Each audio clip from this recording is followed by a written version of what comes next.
Moving on, so there is a new mystical. I don't think I mentioned that actually, did I earlier? I think I might have missed that. So yes, there is a new mystical called the Path of Indra, and basically it allows you to teleport from one side of the map to the other map. Well, okay, maybe not so much teleport from one side of the map to the other map, but you can teleport onto a fellow player. So let's say you're on A flag and your teammate's on B flag and he needs a bit of help and he calls it out. You can then use the Path of Indra and you can teleport from your location at A flag to B flag. Now, it's not an instant thing. There's a little bit of a build up, so you're sort of exposed while you're using it. And also, when you teleport to a certain location, the location you're about to teleport to lights up with a massive, it's like a burst of flame, and that alerts enemies and allies as well, I suppose, to your arrival. So don't expect to get the jump on players because they will know you're coming unless they're completely blind to the fire. And obviously it takes a bit of time to get there as well, so it's one of those things where you can get some A to B quickly, but it's not risk free, and I don't know how useful it will be, to be honest, in everyday gameplay, because as I said, you can only teleport on an ally. So if you're trying to get to the chest, an enemy chest, to stop them from capping, unless there's an ally there, you basically can't do anything to get there any quicker. So wait and see how it goes. There will be a new trial to go along with this new mystical, obviously to teach you how to use it and to show you what it's all about. I will of course be doing a completion of that on AcornVision Gaming, so head over to there and check it out once the DLC drops if you want to see me complete that on Crushing, which I will do before using it obviously in multiplayer. Moving on to the boosters, so there are several new boosters, as I said, come as a surprise, but a decent surprise all the same. First new booster is called Gifting, and just like your gear, you'll get another meter on the screen, a gifting meter basically. Once it fills up, you can gift someone an item. Now I was thinking, you can maybe cycle through and give people, a grenade or whatever, but no. The way you gift the item is you have to go up to someone, and then it'll highlight whether or not they have any gear that they can be given. So let's say you approach someone and they haven't yet fully recharged their nade, you can gift them a free nade by fully recharging their meter, if you follow what I'm saying. And likewise with mines and med packs, so if you go to someone and their med pack is already full, you can't gift them another med pack. You have to find someone whose meter isn't yet full for their gear item. So I don't know, you kind of want to communicate with your teammates, because if you go up to someone who's already at 90% full and you gift them the grenade at 90% full, that's a waste. But if someone's just used a nade and then you gift them a nade, you've instantly refreshed their gear, which is obviously, that's really good to have, especially if you're being pinned down or something. So, it's one of those sort of things, but for me, I can't see myself using it. It seems like one of those sort of things where a support player might use it, but even so, I think, in my opinion, there are a lot of better things to use. I'll just have to wait and see what the cost is to equip this booster, but as I said, there are better things to use in my opinion, but that's just me. Next booster is a return from Uncharted 3. It's called Gunslinger, and basically it's swapping weapons faster. So it's a bit like, fast hands from Call of Duty, or, sleight of hand, or I can't remember what it's called now in Uncharted 3. I can't remember. Anyway, the point is, it's swapping weapons faster, so you can swap from your secondary to your primary, which is good. I mean, I do that quite a lot, but I don't know if it's worth bringing a perk just to do it, because I'm quite happy with how fast I'm doing it at the moment. Anyway, now this next booster I'm a little bit worried about. It's called Hardened, and if you play Black Ops, you'll know it's basically reduced flinch when you're shot.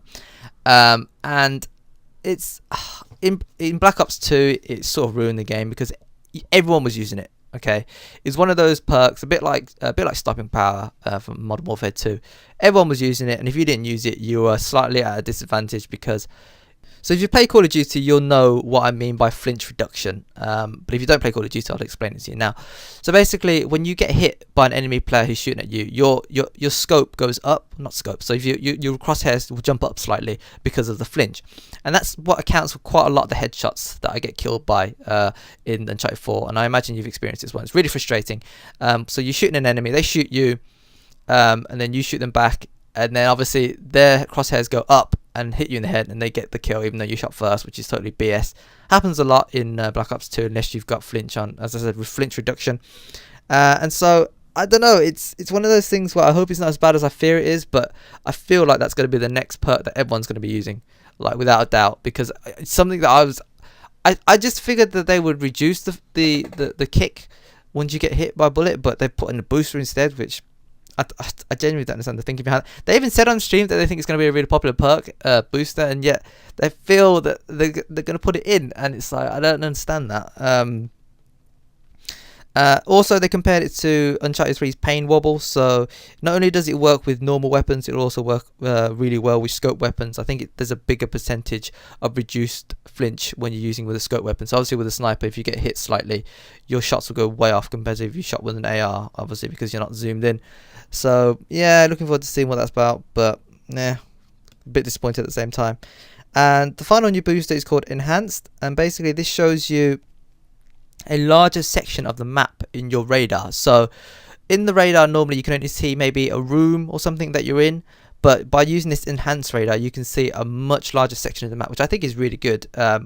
Again, like, these are perks which I think are really good to use, but I just think that they're so good that everyone's going to use them. So I'm a little bit worried about that. And basically, so obviously you can see a lot more of the map, so you can see enemies approaching from a lot further away. You can see what's going on a lot further away when you're approaching the area as well.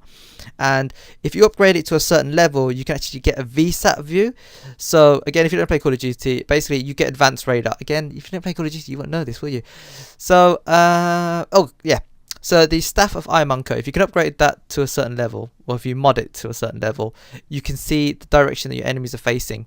Same way with this enhanced radar. So instead of seeing just a dot where the enemies are shooting from, you can see which direction they're facing, which I think is really good, but I imagine it's going to cost a lot of money, but I'm looking forward to trying that out for sure.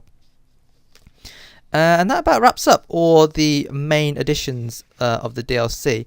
There are a few more things which I will cover, as I said, so bear with me while I run through those quickly. So there's going to be a lot more outfits, a lot more taunts. They showed off a lot of stuff, but again, I'm not particularly fussed about that. But I guess some of you guys are, so I look forward to seeing that, I suppose. There's a lot of pirate theme stuff. They were really adamant about showing that stuff off, I guess because of the theme of the game, but again, there were some stupidly long taunts. There's this one dance that lasted for a good like 20 seconds or something. I was like, are you not going to get shot while doing that? It's just inevitable. There's a return to some other themes like prison and heist. Heist obviously featured in Uncharted 2, but they've given it to a lot more characters now. Prison, featured in Uncharted 4, and obviously a lot more characters now have prison themes. And there's a few more preset skins as well, so I mean, again, if you're interested in unlocking those, then you've got something to look forward to. A couple of characters to mention. Pirate Elena, okay, was quite funny. That was one of the things they highlighted, and she has a peg leg, and not only does she have a peg leg, she has the peg leg sound when she's walking. So if you hear someone with a peg leg, you know it's Elena. And obviously, I read some funny comments where people were saying, definitely not a class for tryhards. And I mean, I have to laugh because that's exactly the sort of thing I was thinking when I first heard about this peg leg sound. I was thinking, well, if you use it, clearly you know you're running into Elena. So if you're on the opposite team, then yeah, it's that's the mentality that I walk into when I pick characters. I'm not a tryhard per se, but I don't like to give away cheap hints like that. Let's put it that way. And that's about it for all the new DLC stuff. So quite a lot more than I was thinking. Some of it good, some of it a bit apprehensive about, but we'll have to wait and see. Not too long now until we get to try it out for ourselves. There were some notes that they mentioned about the patch 1.08. I will talk about that in another video if I feel that it needs further discussion. But as I said, they do put the patch notes on the website, and they also put it on the splash screen, the welcome screen, when you first jump into multiplayer. So there's no reason for you not to read it, really. But I guess sometimes it's easy to miss because you just want to play, you don't really want to read. But I think this one's definitely worth taking the time to read. A couple of things they mentioned were new custom game settings. They've updated the store slightly to represent some of the new stuff that they've added. So they've added some DLC chests. Not chests that you have to buy using real money or anything, but just chests that contain nothing but the DLC items. So if you just want to try it out, then you can obviously buy one of those instead of buying one of the other chests in order to just get random items from the entire pool. At the moment, it's unclear to me whether you have to grind to unlock the DLC stuff. So I don't know whether see, these weapons were added after, so they would rank higher than the existing weapons. So I don't know whether you have to still play with all the other weapons in order to unlock the new weapons, if you follow what I mean, or if it's just stuff that you can buy only from the store via these random chests. As I said, it's a bit unclear at the moment, but I guess all will be revealed quite soon. So yeah, that'll do it for this video. A little bit longer than I thought it would be. I mean, it's not entirely surprising. There's quite a lot to talk about. But yeah, if you enjoyed the video, consider tapping that like button. I really do appreciate it. And until the next video, as I said, it could be the 1.8 patch. If not, it'll be on AcornVision Gaming, where I'll probably do the trial and then obviously play around with the new weapons and new maps and talk about those. So yeah, head over to there if you're interested in checking those out. But until next time, thanks for watching, thanks for listening, take care, and I will see you later.